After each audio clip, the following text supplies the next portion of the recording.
Et salut les amis! Alors, l'année dernière, on avait déjà vu Judith contre Daretti, mais c'était une partie ultra rapide, extra explosive de Judith avec deux sorties vraiment très fortes. Daretti, une sortie un peu molle, surtout à la seconde, où il est resté bloqué pas mal de temps avec très peu de terrain. Donc voilà, on voulait la refaire en version plus euh, disputé, on va dire. Au moment où vous voyez la vidéo, logiquement, les votes sont finis pour les deux decks pour lesquels vous deviez voter. Vous savez, pour le tournoi de 16 decks différents qui aura lieu à partir de la semaine prochaine.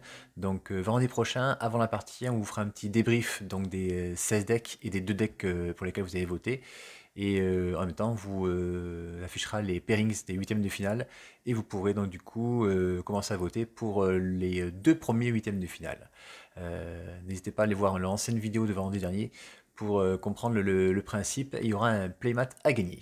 Allez, donc c'est Max qui est à gauche qui a commencé. Je suis à droite avec Judith et j'ai fait un double mulligan. Bon après c'est pas trop grave, le deck est assez rapide, sort beaucoup de créatures à un invoque.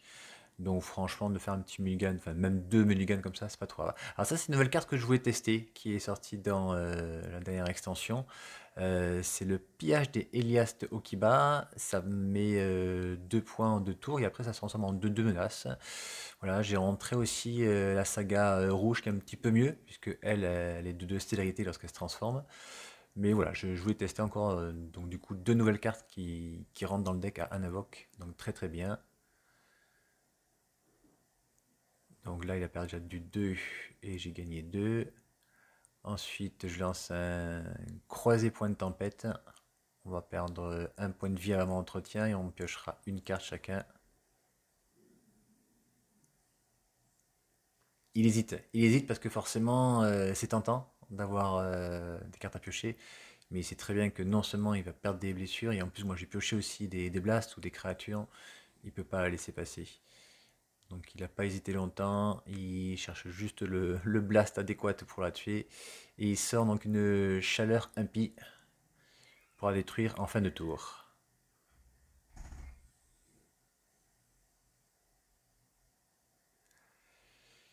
Allez, oula, on est tour 3, il nous sort un Lithoforce usé, ce qui veut dire qu'au prochain tour il aura au moins 5 mana, voire 6 mana.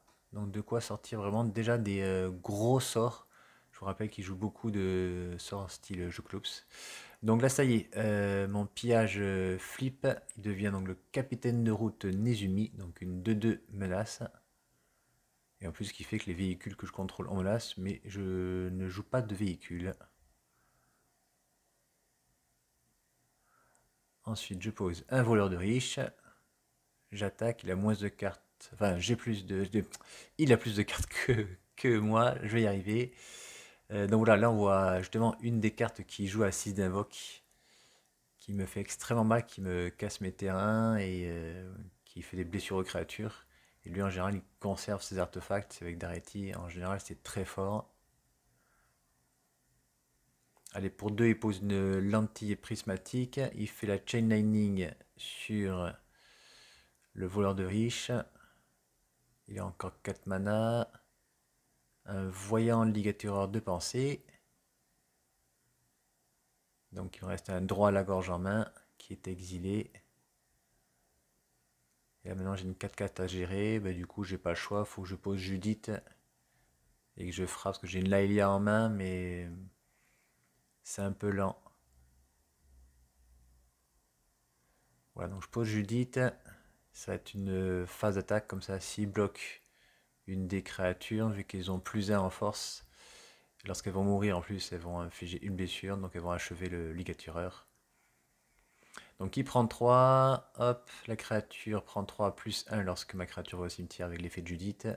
Je pioche une carte parce que son ligatureur de pensée est parti au cimetière. Oh, et il avait 0 carte en main et top deck la machine Give Retraint.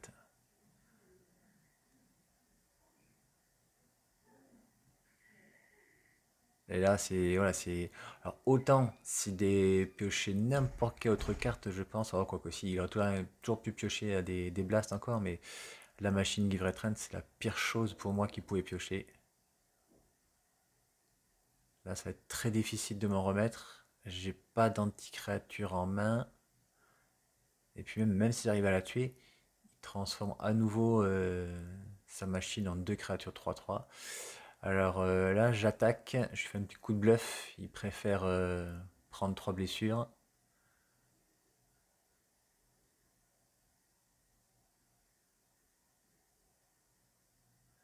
Je pose Laelia.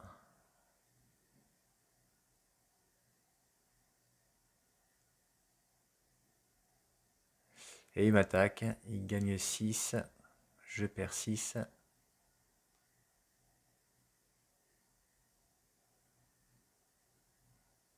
Oh, Caldra. Alors ce qui fait que là c'est une 5/5 indestructible. Il est à 16 donc difficile de le passer. Même si l'attaque avec tout, je peux pas lui faire assez de blessures. Et au prochain tour, il va équiper logiquement sa machine Give Retrainte. Elle sera 11/11. Piétinement, indestructible, célérité, enfin, ce sera tout. Je peux plus rien faire là. Là, je peux vraiment plus rien faire. Euh, on va quand même jouer notre tour. Je peux piocher une ripa immortelle, mais il faut que je pioche une ripa immortelle sur les 2 tours qui arrivent là, sinon c'est même pas la peine. Allez, je remballe. J'aurai quand même la carte qui est sur le dessus. Voilà, c'était une pyrokinésie, c'est pas la peine. Et la carte suivante, c'était encore une créature, donc mort pour cette partie. Allez, c'est pas grave, on passe à 2. J'ai encore fait un mulligan.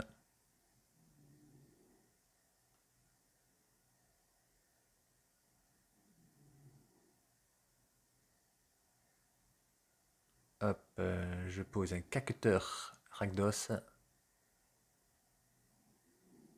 qui est de suite tué avec une Chain Lightning. C'est le problème, c'est en fait il a un deck contrôle avec beaucoup d'anti-créatures quand même. Donc soit des sortes de pyroclasmes, soit des blasts directs comme ça. Moi, heureusement, j'ai beaucoup de créatures en invoque, donc je me développe très vite lorsque je commence. Mais c'est vrai que je suis toujours à la merci d'une Vrasse. Donc là, logiquement, je pose Judith. Voilà. Il va perdre 6. Lui, forcément, s'il fait une Vrasse, là, il revient bien dans la partie. Mais je peux pas me permettre de jouer autour. Là, c'est vraiment un deck tout dans ta face. Et c'est parfait parce qu'il pose un caillou. Et là, du coup, je peux lui mettre 8 d'air.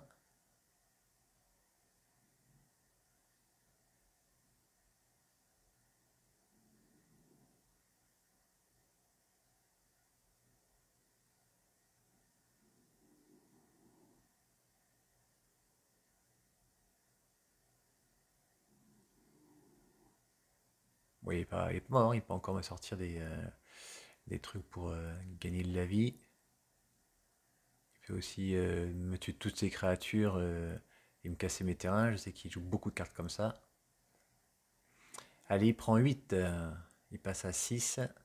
Même s'il venait à faire une Vrasse, il perdrait 3 de plus. Et en plus, on va essayer de faire un Tourak kické. On va lui défausser 2 cartes au hasard. Et pareil, à nouveau, là, s'il faisait une Vrasse, il perdrait 4 de plus, passera à 2. Là, je suis plutôt tranquille. Je vois pas ce qui peut le sauver.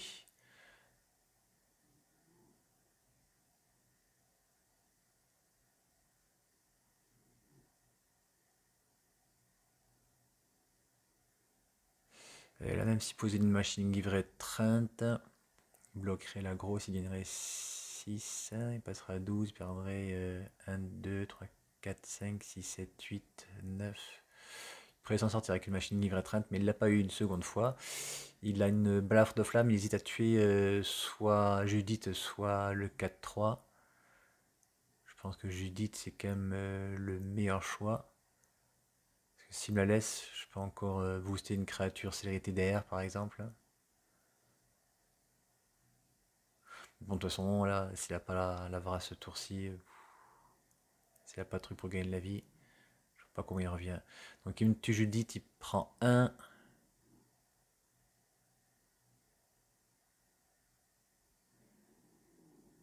Non, là c'est pas une bonne chose. Ça va pas le sauver, ça d'arrêter maintenant. Il faut qu'il garde ses manas à tout prix pour activer son caillou. Et du coup, moi j'avais encore un terrain en main, je peux reposer Judith, j'attaque avec tout. Allez, pour ce coup-ci, c'est moi qui ai commencé et qui ai ouvert le bal de façon un peu agressive. Allez, on passe à 3.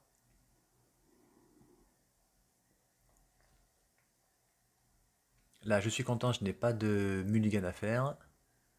C'est un deck avec lequel je fais beaucoup de mulligan. On a beaucoup de problèmes de couleur de mana dans un deck bicolore comme ça.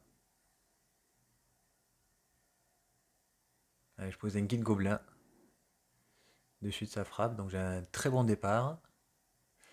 J'ai oublié de me faire perdre un à l'entretien. Euh, à l'entretien, quand j'ai joué mon guide gobelin.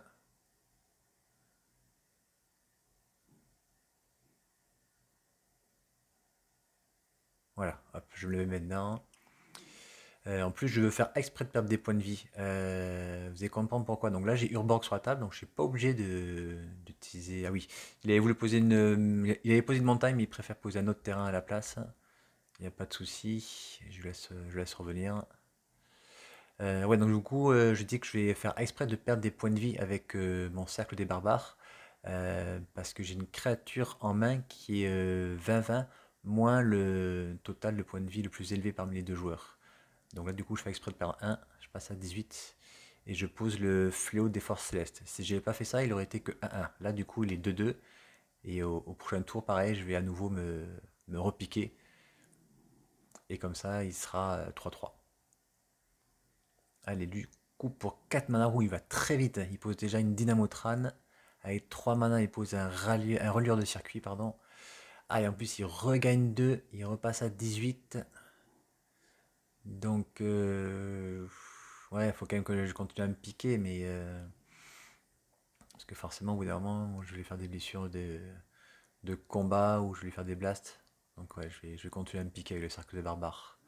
Allez, je pose une carcasse des égouts. J'ai pas mal hésité là, j'avais pas mal de choix à faire, mais son 2-3, il me bloque tout. Je pose un bombardement des gobelins et je sortirai Judith au prochain tour pour vraiment faire une grosse phase d'attaque, en espérant bien sûr qu'il n'ait pas une vraie tour-ci. C'était mon seul espoir. Oh, carne libérée. Alors, est-ce qu'il m'exile un permanent? Et non, il préfère m'exiler une carte de ma main. Donc il est à 10. Donc là, on a au choix soit attaquer Karn ce tour-ci, soit tout mettre dans la face. Je me dis que tout mettre sur Karn, c'est pas une bonne idée. Ah, et en plus, il a posé une aiguille à sectionner sur le bombardement des gobelins. Donc mon plan de jeu est vraiment remis à zéro. Je sais plus vraiment comment gérer ça. Mais frapper Karn, je pense pas que ce soit une bonne solution.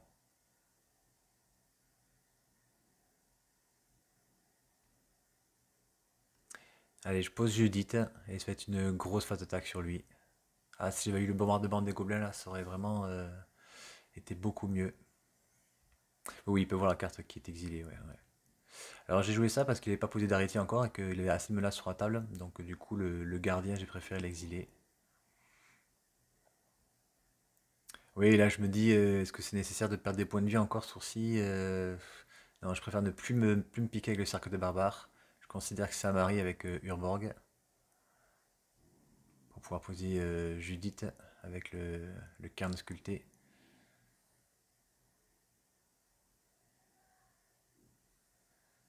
Donc là, ouais, il vaut mieux qu'il bloque le fléau.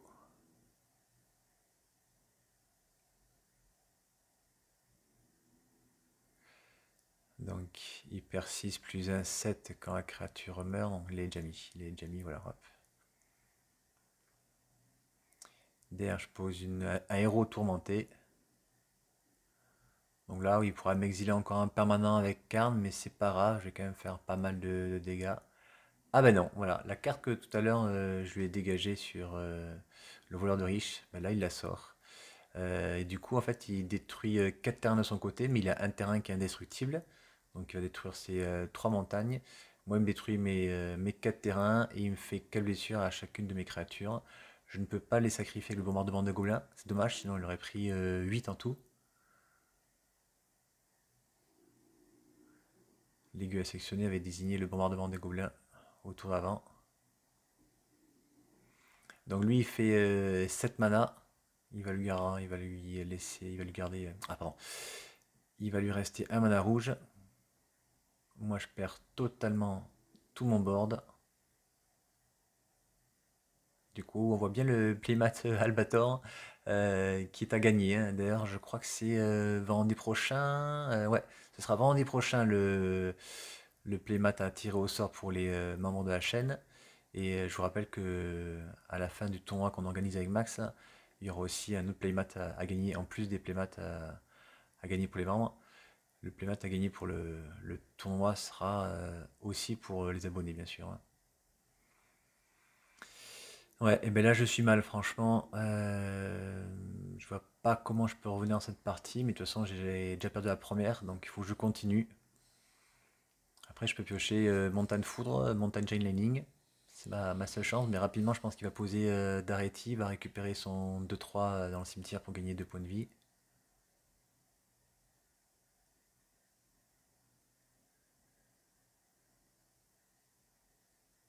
Ouais, on parlait en fait qu'il pouvait bientôt faire le -14.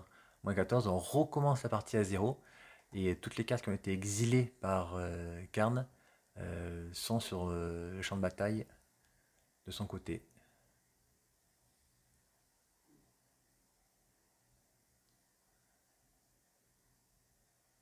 Et ouais, il réanime son relieur de circuit, il gagne 2 points de vie. Ouais, on sait jamais, je dis, si je pioche rapidement des blasts, il fallait au moins qu'il remonte de 2 points de vie, c'était vraiment parfait. Après il va m'exiler chaque carte que je pioche, sauf si forcément c'est un terrain, du coup je pourrais de suite poser ma créature ou lancer mon blast.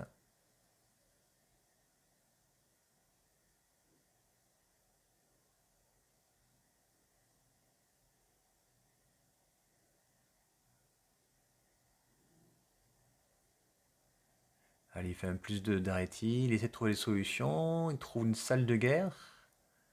Est-ce qu'il va l'utiliser? Alors déjà il me met 2. Ouais, je pense qu'il peut au moins passer à 7. Voilà, il passe à 7, il pioche une carte. Je pense qu'il aimerait bien piocher une machine guide étreinte ou un bas de crâne ou quelque chose comme ça.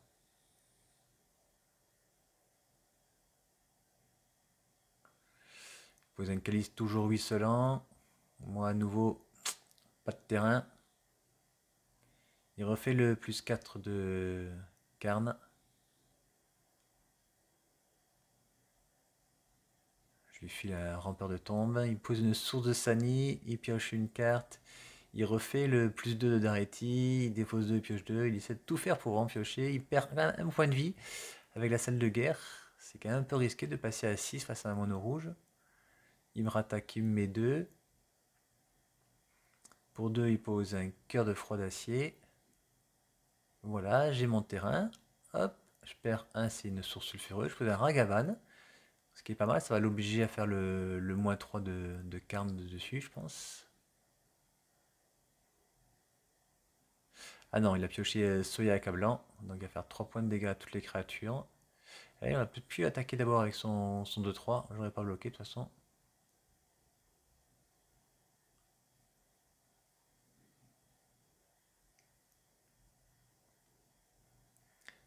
Ouais, il va faire le -3 du coup sur le terrain. Ouais, ouais, c'est bien mieux.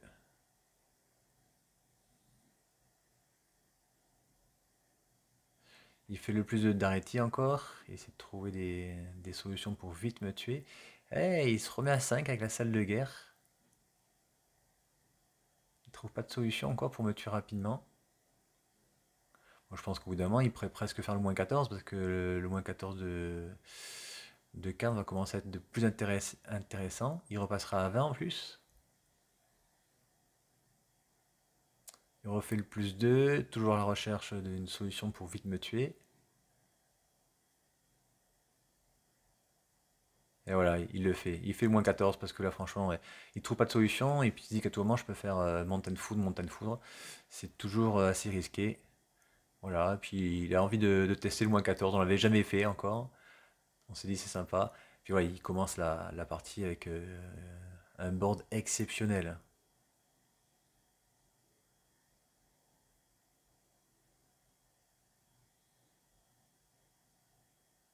Il faut 5 cailloux. Il met 1, 2, 3, 4, 1, 10, il met 12. Il met 12 et en plus je vais devoir défausser 2 cartes.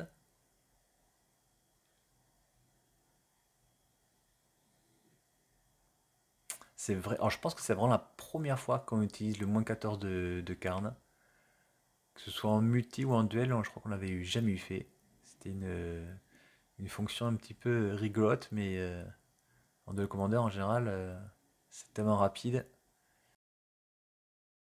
On avait oublié, c'est vrai, à l'entretien qu'il devait révéler la carte qui était sur le dessus. C'était une Chandra. Donc du coup, il perdait 6. Et là, du coup, je demande juste de révéler la carte qui est sur le dessus à nouveau. Si c'est pas un machin de 13-13, donc c'est Winter Orb, il perd 2. Il a un blast en main, donc du coup, je peux pas bloquer. Il remet 6 plus le blast et c'est pas la peine de continuer. Mais c'est vrai il y aurait été, enfin, il y aurait eu Emrakul sur le dessus. Du coup, ouais, il était à un point de vie et du coup, c'était pas mal, hein, ouais. Donc dommage, voilà, donc partie vraiment rigolote avec l'effet de Karn. On se retrouve lundi pour une autre partie avec les membres et vendredi prochain pour une partie avant le tournoi. J'essaierai de faire la fac de 2000 abonnés dès que j'ai un moment, mais je pense que ce sera sûrement après le gros tournoi. Ça va faire vraiment beaucoup, beaucoup de vidéos à faire là, donc très compliqué pour moi. Donc ouais, je pense que la fac de 1000 abonnés sera après. Comme d'habitude, je remercie tous les membres qui me soutiennent et bien sûr les abonnés. Et on se dit à lundi pour les membres et à vendredi pour les abonnés. À bientôt, bye bye.